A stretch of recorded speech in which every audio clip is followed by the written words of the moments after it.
नमस्कार। आज हम बात करेंगे शाहजहाँ के बारे में। तो शाहजहाँ ने 1627 से 1658 तक शासन किया और इसी के समय शहरयार ने नूरजहाँ की सहायता से लाहौर में स्वयं को बादशाह घोषित कर लिया था और आसफ खान ने खुसरो के पुत्र द्वारबक्श को आगरा में बादशाह घोषित कर दिया। शाहजहाँ ने शहरयार व द्वारबक्श व मुगल परिवार के सभी पुरुष सदस्यों की हत्या करवा दी और द्वारबक्श को इतिहास में इसीलिए बली का बकरा कहा जाता है। इसी समय खान ए जहाँ लोधी का विद्रोह हुआ 1628 ईस्वी में, और जो था जो मालवा का सूबेदार। इसी समय जुंजार सिंह बुंदेला का विद्रोह होता है। पुर्तगालियों का विद्रोह होता है। पुर्तगालियों ने हुगली में विद्रोह किया। शाहजहाँ ने इसका दमन कराया और पुर्तगालियों के सभी धार्मिक स्थलों को नष्ट करवा दिया।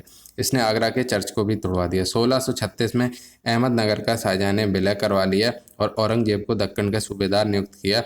1644 में औरंगजेब जहां आरा से मिलने आगरा आया, शाहजहाँ ने उसी समय औरंगजेब से दक्कन की सूबेदारी छीन ली। शाहजहाँ ने दक्षिण एशिया नीति को अपनाया था, लेकिन स्थानीय लोगों के असहयोग के कारण यह नीति असफल रही। औरंगजेब को गुजरात का गवर्नर नियुक्त किया गया। 1653 में औरंगजेब को दक्कन का गवर्नर नियुक्त कर दिया गया। औरंगजेब ने दक्कन में मुर्शीद कुली की सहायता से भू राजस्व सुधार किया, इसीलिए मुर्शीद कुली खां को दक्कन का टोडरमल कहा जाता है। शाहजहाँ ने संगीतकार खुशहाल खां को दरबार से निकाल दिया। उसके बाद शुरू होता है उत्तराधिकार का संघर्ष। उत्तराधिकार के संघर्ष में क्या होता है, शाहजहाँ के सभी पुत्र आपस में लड़ते हैं। जैसे बहादुरपुर का युद्ध होता है, दारा व शुजा के बीच। सेनापति होते हैं जय सिंह और सुलेमान सिखो। दारा जीत जाता है। बहादुरपुर के युद्ध में दारा जीत जाता है। उसके बाद अगला विद्रोह होता है उत्तराधिकार के लिए। जो युद्ध होता है वो उसमें शामिल होता है। पहले में तो दारा जीत गए। उसके बाद होता है धर्मत का युद्ध, दारा व औरंगजेब के बीच में। औरंगजेब की तरफ से मुराद लड़ा तो दारा, जसवंत सिंह व कासिम खां, ये लोग लड़े दारा की तरफ से, और कासिम खां युद्ध में निष्क्रिय रहा, मतलब लड़ा नहीं। उसके बाद सामूगढ़ का युद्ध होता है 1658 ईस्वी में। दारा और से औरंगजेब और मुराद एक साथ। दारा हार गया और इस युद्ध के बाद मुराद को बंदी बना लिया गया। इसके बाद उत्तराधिकार के युद्ध में होता है खजुआ या बिहार का युद्ध। 1659 सन याद करने की जरूरत नहीं। औरंगजेब व सूजा के युद्ध में औरंगजेब जीत गया। सूजा भागकर म्यांमार की अराकन योमा की पहाड़ियों में छिप गया था और वहीं पर इसकी मृत्यु हुई। इसके बाद होता है दौराई का युद्ध 1659 में। औरंगजेब वर्सेस दारा। औरंगजेब फिर जीत गया और औरंगजेब ने शाहजहाँ को जेल में डाला में, और 1666 में शाहजहाँ की मृत्यु हो जाती है। शाहजहाँ की धार्मिक नीति, शाहजहाँ ने मंदिर तोड़वाए, धर्मांतरण विवाह की स्थापना करी और मुस्लिम लड़कियों से विवाह करने पर प्रतिबंध लगा दिया। हिंदू किसी भी मुस्लिम को अपना नौकर नहीं रख सकते थे और सिजदा व उस प्रथा पर प्रतिबंध लगा दिया और गो हत्या से प्रतिबंध को हटा दिया। अब बात करें उसी समय दारा सिकोह की, तो दारा सिकोह सहिष्णु व्यक्ति था। उसके अनुसार हिंदू इस्लाम सब एक ही हैं और ईश्वर को पाने के अलग अलग तरीके हैं। भगवत गीता योग वशिष्ठ का फारसी में अनुवाद किया। 52 उपनिषदों का सिर अकबर नाम याद रखना। सिर अकबर यानी कि महान रहस्य नाम से फारसी भाषा में अनुवाद किया। इसने मजमुल बहरीन या बहरीन, दो महासागरों के मिलन की रचना करी। यह कादरी सिलसिले का अनुयायी था। इसकी पुस्तकें देख लीजिए, सकीनत उल औलिया, रिसाला ए हकनुमा, हसनात अल आरफीन और तरीक़ात उल हकीकत। दारा को हुमायूं के मकबरे दिल्ली में ही दफनाया गया। इसके बाद आता है औरंगजेब 1658 से 1707। इसका बचपन नूरजहाँ के पास बीता। धार्मिक प्रवृत्ति का व्यक्ति था। इससे शाही दरवेश या जिंदा पीर, इंपॉर्टेंट, शाही दरवेश या जिंदा पीर कहा जाता है। इसके समय में विद्रोह हुए। छत्रसाल का विद्रोह या छत्रसाल बुंदेला का विद्रोह इसे चंपत राय ने आरंभ किया और छत्रसाल ने जारी रखा। बुंदेलों की राजधानी ओरछा MP में थी। तो ओरछा में प्रमुख इमारतें देख लो, राजा राम मंदिर, चतुर्भुज मंदिर, शारदा मंदिर, जहांगीर का महल, लक्ष्मी नारायण मंदिर। इसी समय होते हैं सतनामी विद्रोह। इनका केंद्र था नारनौल, हरियाणा। इसे मुंडिया विद्रोह भी कहा जाता था। सतनामी संप्रदाय का प्रभाव हरियाणा और राजस्थान के कुछ भागों में था। इसके बाद देखिए, हाँ, जितने भी औल हैं वो समझ लीजिए हरियाणा से संबंधित हैं। औले आले से करनाल, इसी तरह नारनौल। इसके बाद मारवाड़ विद्रोह, जाट विद्रोह, अकबर का विद्रोह। अकबर कौन? अकबर द्वितीय। तो अकबर के नाडौल में यानी कि पाली में विद्रोह कर दिया। अजमेर के पास अकबर की सेना व औरंगजेब सेना के आमना सामना हुआ। अकबर भागकर दक्कन चला गया। औरंगजेब ने अकबर का पीछा किया, दक्कन नीति को जारी रखा और 1686 और 87 में बीजापुर व गोलकुंडा को मुगल साम्राज्य मिला लिया। अकबर भागकर फारस चला गया, जहां वह मर गया। उसके बाद सिख विद्रोह होता है। 9वें गुरु तेग बहादुर को औरंगजेब ने मृत्युदंड दे दिया। तेग बहादुर जी के बारे में कहा जाता है कि उन्होंने सिर दे दिया लेकिन सार नहीं दिया, और तेग बहादुर जी के अनुयायियों के द्वारा शीशगंज गुरुद्वारा का निर्माण कराया गया। गुरु गोविंद सिंह ने विद्रोह को जारी रखा। तो कौन से गुरु? 9वें गुरु। और कौन? तेग बहादुर। किसने मरवाया? औरंगजेब ने। ये याद रखने वाली चीज।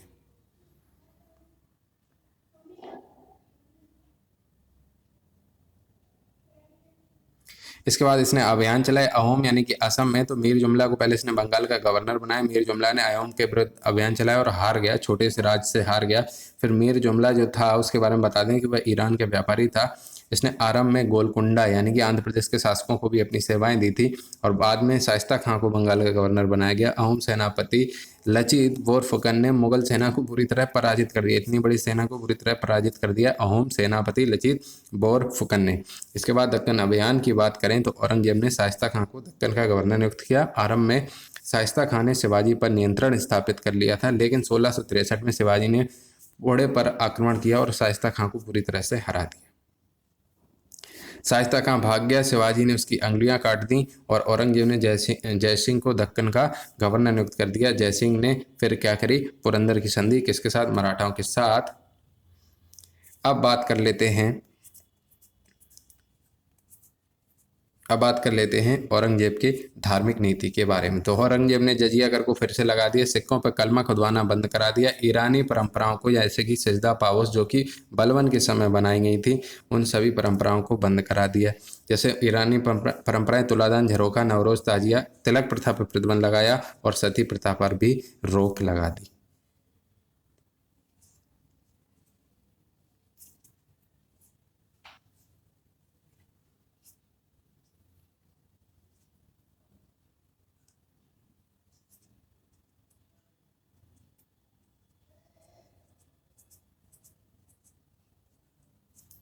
इसके बाद सती प्रथा को प्रतिबंध उसने लगाया,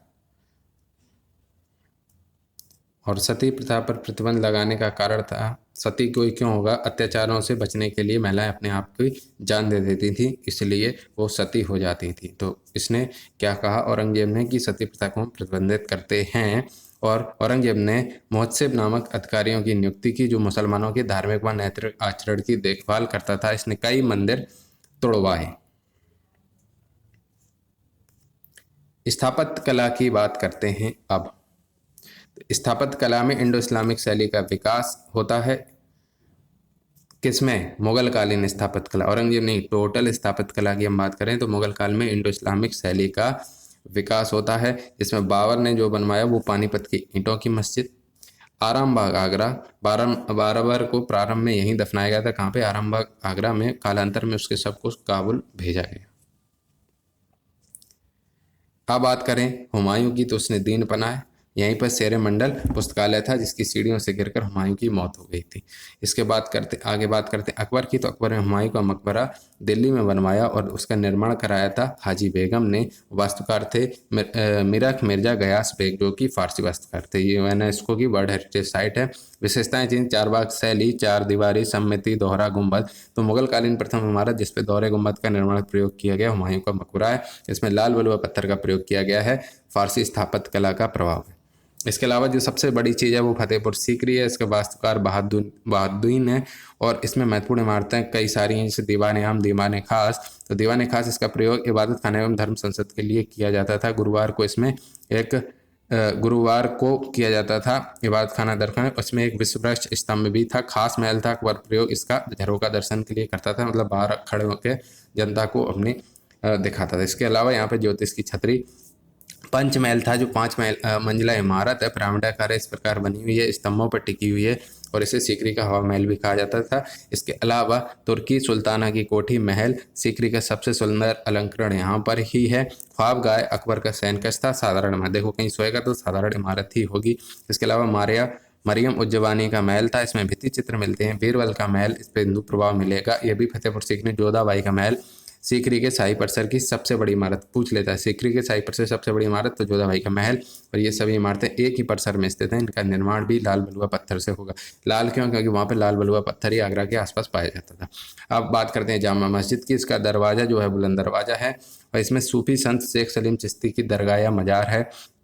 इसमें इस्लाम शाह सूर की कब्र भी है और अकबर ने दीन इलाही की घोषणा भी यहीं से की थी। इसके बाद हिरन मीनार, ये हाथी स्मारक है। आगरा के किला की बात करें तो इसका निर्माण बादलगढ़ के खंडरों पर किया गया था। आगरा का निर्माण बादलगढ़ के खंडरों पर किया गया था। इसके दो द्वार हैं, अमर सिंह गेट और दिल्ली द्वार। प्रमुख इमारतें हैं इसमें जोधा हवाई का महल, जहांगीर महल, इसका निर्माण जहांगीर ने करवाया था और इसकी सैतिर यानी कि लैंटर्न धरड़ी शैली में बना हुआ है। अजमेर के किले को बोलते हैं मैगजीन फोर्ट। इसके अलावा इलाहाबाद का किला जो संगम किनारे आपने देखा है, उसका भी निर्माण अकबर ने कराया था। अब बात करेंगे जहांगीर के बारे में। तो जहांगीर ने क्या बनवाया, अकबर का मकबरा, जो कि कहाँ पर स्थित है, सिकंदरा में स्थित है और यह गुंबद विहीन इमारत है, 5 मंजिल की है। इसमें मीनारों का निर्माण कराया गया है। इसके अलावा इसने बनवाया मरियम उज्जमानी का मकबरा, जो भी सिकंदरा में स्थित है। और अब्दुल रहीम खान खाना का मकबरा कहाँ पर स्थित है, क्वेश्चन इंपॉर्टेंट है, वो है दिल्ली में। और एतमादुद्दौला का मकबरा ये कहाँ पर स्थित है, आगरा में स्थित है। गुंबद विहीन जो बिल्डिंग है वो थी अकबर की। और अब्दुल रहीम खान का मकबरा दिल्ली, एतमादुद्दौला का मकबरा ये कहाँ पर स्थित है, ये आगरा में स्थित है।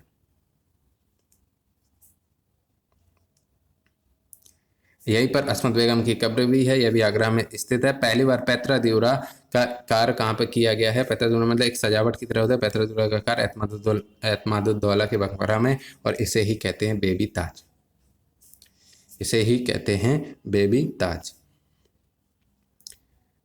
अब बात करते हैं शाहजहां की। तो स्थापत्य कला का अगर स्वर्ण काल पूछा जाए तो आपको तुरंत आंसर लगाएंगे कि शाहजहां का काल है। तो शाहजहां के समय पड़ल मेहराब और अलंकृत मेहराब बनना, इस तरह की दो देखिए आकृति, पड़ल मेहराब अलंकृत मेहराब, इस तरह के बनना आरंभ हो गए थे। और शाहजहां के समय सफ़ेद संगमरमर का प्रयोग अधिक मात्रा में हुआ। और जो ताजमहल है वो इंडो इस्लामिक शैली का सर्वश्रेष्ठ उदाहरण है। अंग्रेजी इतिहासकारों के अनुसार एरेनियो और वेरेनियो जो कि इटली के थे, इसके वास्तुकार थे। जबकि इस्लामिक वास्तुकारों के साहित्यकारों के अनुसार उस्ताद अहमद लाहौरी इसके वास्तुकार थे। और ईसा खां की देखरेख में इसका निर्माण पूर्ण हुआ था। इसकी विशेषताएं थी 4 बाग, 4 दीवारी, सम्मिति, आधार में बने हुए कुएं, कंदाकार, दोहरा गुंबद और पैतरा द्यूरा का उपयोग। तो पैतरा द्यूरा पहला उपयोग एतमादुद्दौला के मकबरा में और दूसरा उपयोग यहाँ पर होता है ताजमहल में।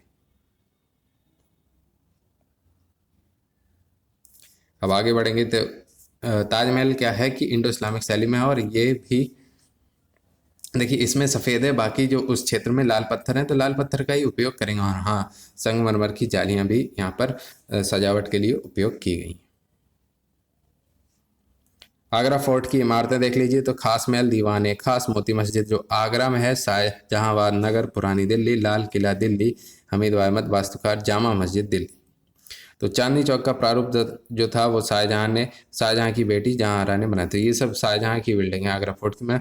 और जहां आरा ने जामा मस्जिद आगरा का निर्माण कराया था। शाहजहां ने मयूर सिंहासन यानी कि तख्ते था उसका भी निर्माण कराया था। इंपॉर्टेंट क्वेश्चन है। और कलाकार था बेबदल या बेबादल खां।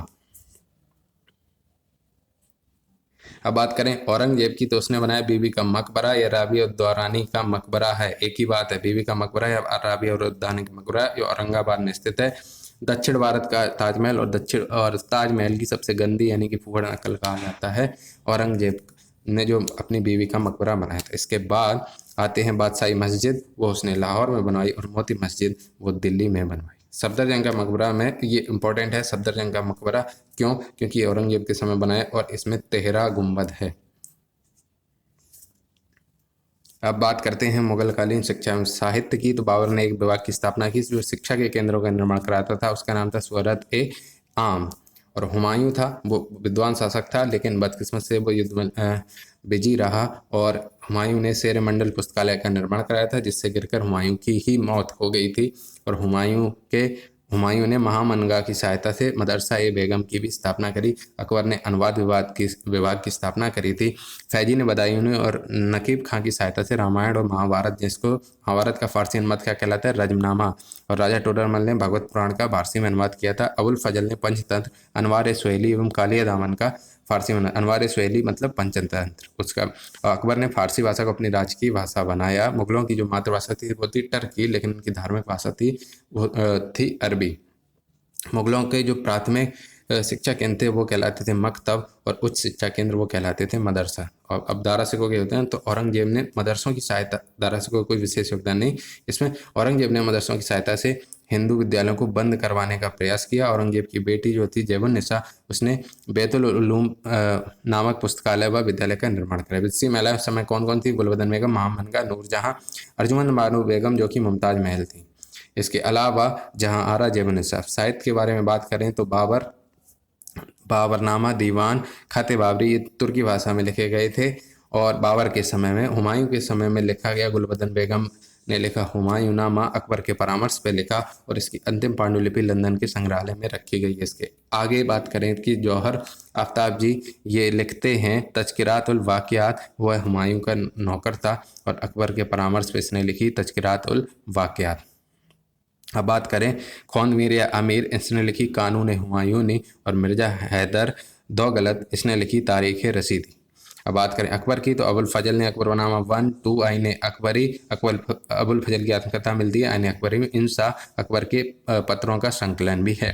फैजी सरंदी लिखते हैं अकबरनामा, आरिफ कंधारी लिखते हैं तारीफ़ अकबरी, वाजिद बयाद लिखते हैं तारकिराए हुमायूं, तारकिराए अकबर ये याद नहीं करना, अब्दुल कादिर बदायूनी ये याद करना, ये लिखते हैं मुंतखब उल तवारीख, इसे भारत का आम इतिहास कहा जाता है।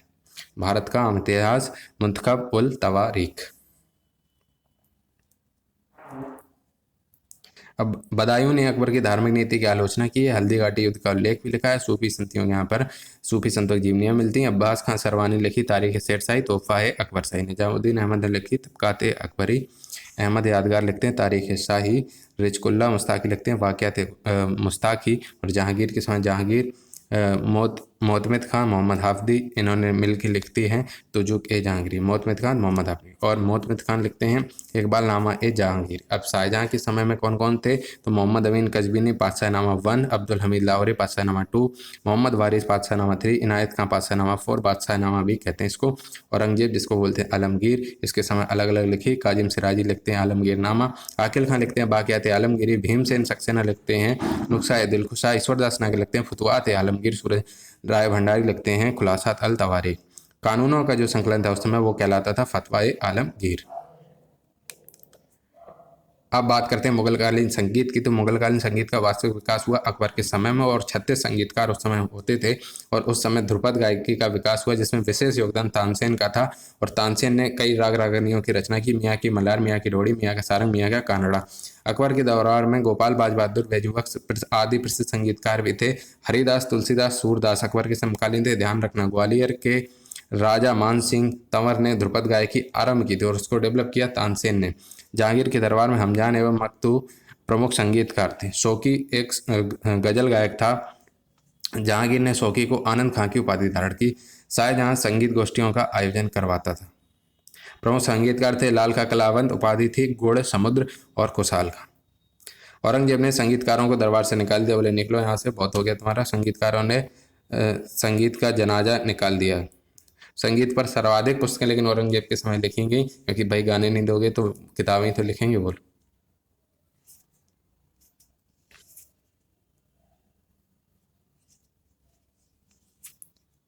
अब बात करते हैं मुगलकालीन चित्रकला के बारे में। तो बाबर ने अपनी आत्मकथा बाबरनामा में हैरात के प्रसिद्ध बेहजात का उल्लेख, कई बार पूछा किसका उल्लेख? बेहजात का उल्लेख किया गया है। इसका मतलब वह चित्रकला में रुचि रखता था। हुमायूं ने भी फारस के 2 चित्रकारों को संरक्षण दिया, मीर सैयद अली तबरेजी, अब्दुल समद। अब्दुल समद बहुत इंपॉर्टेंट सीरी कलम उपाधि थी उसकी, और मीर सैयद अली तबरेजी की नादिर उल अस्त्र उपाधि थी। इस समय हमजानामा का चित्रण किया गया। हमजानामा कौन थे? मोहम्मद साहब के चाचा के जो चित्रण है वो कहलाता है हमजानामा।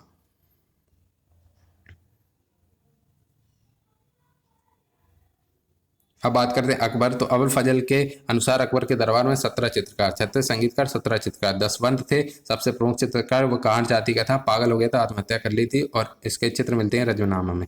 अब बात कर रहे हैं बसावन की। तो घोड़े के साथ मजनू का चित्र, मजनू भाई का नहीं, मजनू का चित्र घोड़े के साथ, इसका चित्र मिलता है। बसावन ने लिखा है, और मिस्किन इसके चित्रों पर यूरोपीय प्रभाव दिखाई देता है। उस समय की चित्रकला की विशेषताएं क्या थी? क्योंकि अकबर का राजपूतों से संबंध था, तो उस समय जो राजस्थानी कलर होते हैं ना, लाल, पीले व नीले रंग का अधिक प्रयोग हुआ। हरे रंग का प्रयोग अब कम हो गया था, पहले हरे रंग का प्रयोग ज़्यादा होता था। गोल ब्रश का प्रयोग आरंभ हो गया। इस समय रजनामा, तूतीनामा, खानदान तैमूरिया का चित्रण किया गया। भित्ति चित्रण यानी कि वॉल पेंटिंग भी इसी समय प्रारंभ हो गई थी।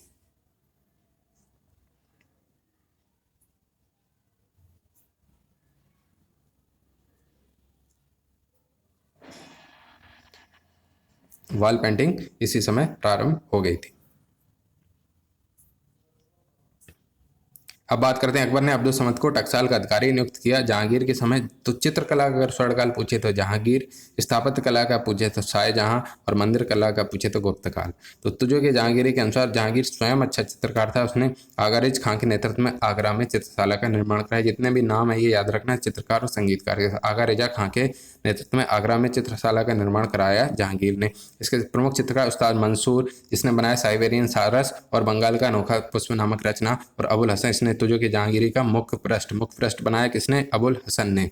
और एक असंख्य गिलहरियों का भी चित्र मिलता है जो लंदन के संग्रहालय में रखा गया है। इसके अलावा बिशनदास फारस के साथ उसके परिवार के सभी चित्र बनाते हैं। दौलत छवि चित्रों में निपुण थे, और फारूक बेग, इन्होंने बीजापुर के शासक के छवि चित्र बनाए। और मनोहर यह बसावन का पुत्र था, और जहांगीर ने मनोहर के नाम का उल्लेख अपनी आत्मकथा में लेकिन नहीं किया कि आप कितने अच्छे, उन्होंने नहीं किया। उसकी विशेषताएं देख लो। तो इस समय प्रकृति चित्रणों, युद्ध के चित्रणों पर अधिक बल दिया गया। ईरानी प्रभाव अब चित्रकला का समाप्त हो गया था, भारतीय प्रभाव आ गया था, और यूरोपीय प्रभाव भी बढ़ गया था। हाशिया छोड़ना प्रारंभ हुआ, यानी कि ऐसे हाशिया कॉपी में छोड़ दे उस तरह से। और मोरक्को चित्रण, यानी कि एक ही विषय से संबंधित चित्रों का संकलन, इस तरह का चित्रण प्रारंभ हुआ। शाहजहां के बारे में करें तो चित्रकला में उसकी विशेष रुचि नहीं थी, स्थापत्य कला में थी। चटकीले रंगों का प्रयोग आरंभ हुआ, और फकीरुल्लाह हाशिम खां इस समय के प्रमुख चित्रकार थे। फकीरुल्लाह और हाशिम खां। औरंगजेब तो बेचारे को बहुत ही नफरत थी चित्रकला से, तो उसको हमने छोड़ ही दिया है। कह रहे भाई निकल लो, हमको नहीं बनाना चित्र, नहीं बनवाना। अब बात करते हैं मुगलकालीन प्रशासनिक व्यवस्था की। तो बादशाह था वो निरंकुश था, राजतंत्रात्मक और वंशानुगत शासन व्यवस्था थी। राजद के दैवी सिद्धांत, यानी कि राजा ही ईश्वर है ऐसा मानते थे, या ईश्वर का प्रतिनिधि है। अबुल फजल ने बादशाह को फर ए इजदी, यानी कि ईश्वर का प्रकाश कहा। अकबर ने एक नए पद का सृजन किया जिसको बोलते हैं दीवान वजारात ए कुल। दीवान वजीर वित्त मंत्री, इसके अंतर्गत आते दीवान जागीर, दीवान खालसा, दीवान वायुताज जिसको बोलते थे कारखाना अधीक्षक, दीवान तन जो वेतन विभाग से संबंधित था, दीवान तबजीर सैन्य आवश्यकताओं की पूर्ति करता था, और दीवान सादत धार्मिक मामलों का प्रमुख हुआ करता था। दीवान सादत धार्मिक मामलों का प्रमुख, मुशरिफ महालेखाकार हुआ करता था, और मुस्तौफी महालेखा परीक्षक होता था। वकील जो पद था वो सबसे शक्तिशाली पद था। बैरम खान जो था अकबर का संरक्षक, वही वकील था। माया मनगा भी वकील के पद पर रही थी, यानी कि संरक्षक मान लो। और शाहजहां ने वकील के पद को समाप्त कर दिया। मीर बख्शी मतलब रक्षा मंत्री होता था, सैनिकों को वेतन देता था या सेना की भर्ती करता था, और सरकत नामक दस्तावेज पर हस्ताक्षर करता। मीर सामा खान सामा शाही महल की सभी आवश्यकताओं की पूर्ति करता था, और इसे कहा जाता था प्रमुख या शाही रसोइया। काजी कद्र काजी पता है न्यायाधीश और धार्मिक मामलों का प्रमुख हुआ करता था। मुहस्सिब औरंगजेब ने इनकी नियुक्ति करी। और मीर बहर नौसेना का प्रमुख होता था। मीर बर वन विभाग का प्रमुख। मीर आतिश बादशाह बारूद खाने का प्रमुख होता था। मीर अर्ज याचिका विभाग का प्रमुख। दरोगा या डाक चौकी गुप्तचर विभाग एवं पत्रचार विभाग का प्रमुख होता था, जिसमें खुफिया नवीस, बाकिया नवीस और हरकारा होते थे। गुप्तचर एवं संदेश विभाग होते थे। वाकिया नवीस जो होता था वो संदेश विभाग, हरकारा संदेश विभाग, खुफिया नवीस गुप्तचर हुआ करता था। अब बात करें प्रांतीय प्रशासन की, तो अकबर के काल में 12 प्रांत स्टार्टिंग में, बाद में 15 हो गए, और शाहजहां के काल में 18 हो गए। और सबसे बड़ा जब साम्राज्य हुआ वो औरंगजेब के समय हुआ, तो 20 प्रांत। क्वेश्चन आया औरंगजेब के समय मुगल काल सबसे बड़ा हुआ। प्रांत सूबेदार, दीवान, काशी, बख्शी और काजी ये यहाँ पर अधिकारी हुआ करते थे। और सरकार में फौज मतलब ये पार्ट थे, गांव, परगना, सरकार और प्रांत। तो सरकार में थे फौजदार और आमिल गुजार, परगना में थे सिकदार, आमिल गुजार या आमिल, और गांव में थे चौधरी, खूत या मुकद्दम। तो गांव से बड़ा परगना, परगना से बड़ा सरकार, और सरकार से बड़ा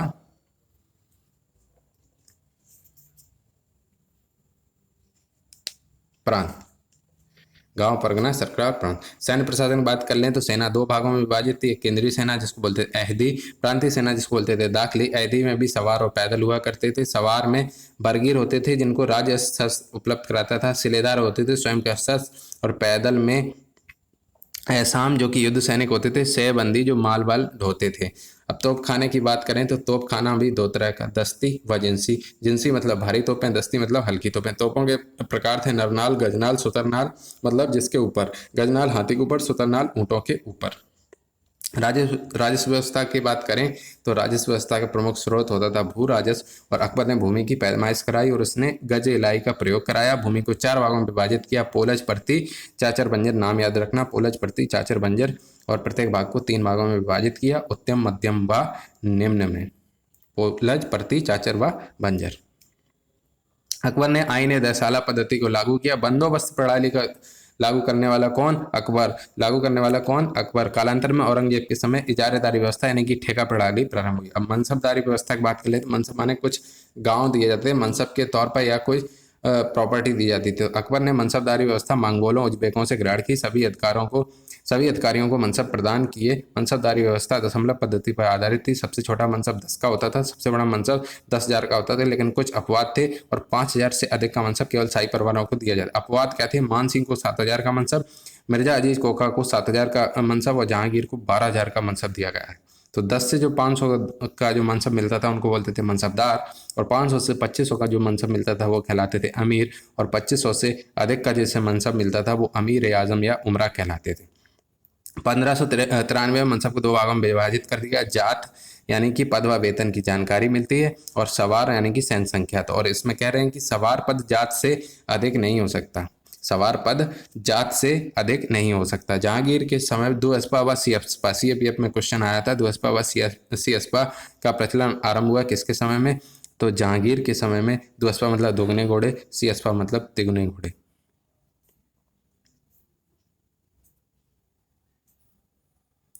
और औरंगजेब के समय मसरूद का प्रयोग बढ़ेगा। मसरूद मतलब सैनिकों की संख्या में अस्थायी वृद्धि, मतलब उसका साम्राज्य बड़ा था, कभी लड़ना उड़ना होता था तो अस्थायी सैन्य की वृद्धि कर लेता था।